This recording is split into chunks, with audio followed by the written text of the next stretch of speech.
Hey, Sarah George here from Connective Consulting. Coming with a little bit of a cold, so I'm going to make this quick. Today I want to talk about print materials. And with everything being digital, online, and also less expensive when we share things online, is there still room for print materials like brochures, flyers, posters? Well, the answer is yes, especially for businesses that feature or focus on a local community and providing for a specific geographical region. But you want to stand out with your print materials. So I want to share a couple strategies with you that you can do that. First of all, don't think of reinventing the wheel when you are creating print materials. You can actually take the information on your website and transfer it to a print document. And don't be afraid of saying the same thing, the same message on your print material that is on your website, because what you're doing is reinforcing that message.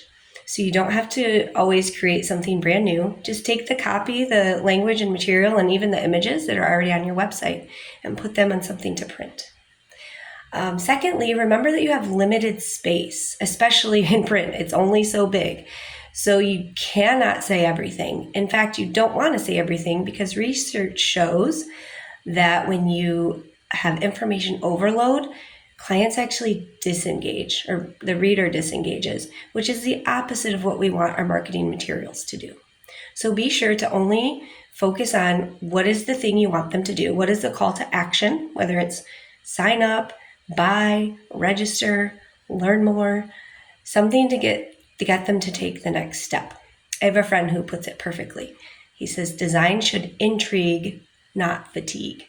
So remember, this is just a little teaser, and then we want them to take the next step to get more information or to do the next thing.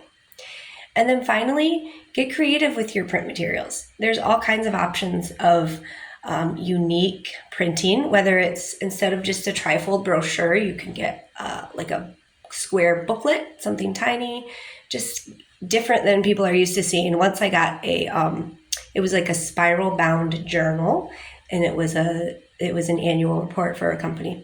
So just a little different, stood out. Of course, it costs more to do that, and you do want to consider pricing in your budget for print materials, which is why it's so important to have a strategy.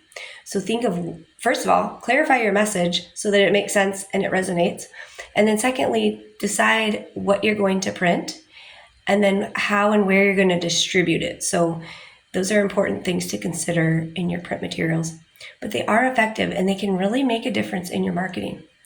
If you want some help, either a creative genius to help you design and get the right materials, or you need some help with the strategy, schedule a call with me. We can connect and decide what you really need, the goals you're trying to accomplish, and I'm happy to be your partner. Again, I'm Sarah George, and I look forward to connecting.